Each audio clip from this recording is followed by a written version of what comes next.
Taphataa garee kubbaa miilaa ODP taphataa kan ture taphataan tarree duraa obbo Lammaa Magarsaan garee kubbaa miilaa raayyaa ittisaatiin bitamuun isaa deeggartoota garichaa kaffalchiiseera jedhe. Taphataan garee kubbaa miilaa kafaa obbo Baqqalaa Garbaa shantameen dabalata qaba. Taphataa garee kubbaa miilaa ODP irraa bitamee kan ture taphataan Lammaa Magarsaan ji'oota hedduudhaaf achi buutan isaa niitii abbaa Kamal taatus yeroo dhiyoo keessa gara miidiyaawwan biyyattiitti taasisaa jechuun isaanii kan beekamudha.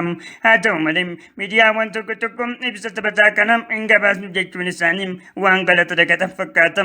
Taphataan kun yeroo garee kubbaa miilaa keessa tarree fuulduraa taphataa turetti gooliiwwan hedduu lakkoofsuu isaa deeggartoonni garichaa akeekanii jiru. Garee kubbaa miilaa waan taphni waancaan fulbaana booda adeemsifamu kun natti hin tolle adda koo saaphanaa koo irratti galchuutu naaf caala jedhan isaa dabalata qaba. Gareen kubbaa miilaa Iwuhaat yeroo dhihoo keessatti akka niitii abbaa kurkurshuu jechuun isaanii waan hin beekamne taatus waancaa koo adda kootti taphadha jechuun isaanii nama jechisiisa jette. Abaacaan kana irratti hundaa'ee gareen kubbaa miilaa kun adda isaa waancaaf taphachuu akka hin dandeenye tirtirri itti roobaa jiraatus gurri kun hin dhaga'u jechuun leenjii isaatti fufaa jiraachuu homuun qabaasa.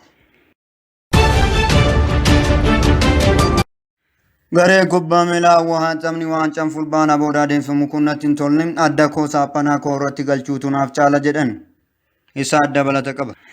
Gareen kubbaa miilaa Iwuhaat yeroo dhihoo keessatti akka niitii abbaa kurkurshuu jechuun isaanii waan hin beekamne taatus waancaa koo adda kootti taphadha jechuun isaanii nama jechisiisa jette.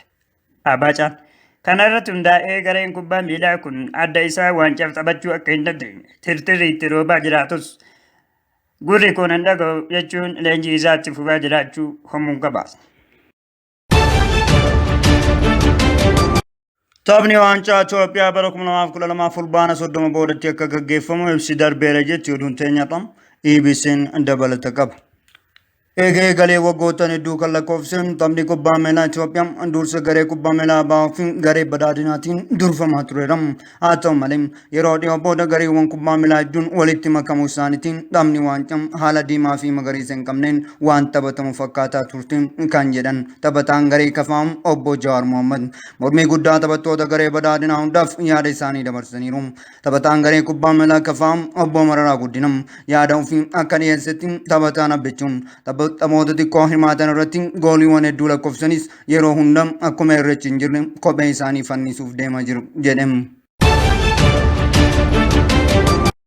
Taphataa ODP Lammaa Magarsaatiin gara beekamtii kubbaa miilaatti kan makame taphataan abbichuun nuti waancaa fudhachuun keenya ta'u warroonni taphicha wal qixxummaa gareewwaniin agarsiisu jedhan ni jiru jechuu ibsuudhaan hawwii taphaaf qaban ibsuun isaanii hin dagatamu. Haa ta'u malee taphattoota garee garaagaraa irraa yaadni forfee fudhachuu barbaadde malee taphni waancaa kun adeemsifamuu qaba jechuun murtee isaanii kennaniiru. Waancaan kubbaa miilaa Itoophiyaa yeroo ja'affaaf adeemsifamu sababa dhukkuba koronaatiin darbeera jetti oduun takka tirseen dabalata qabdi.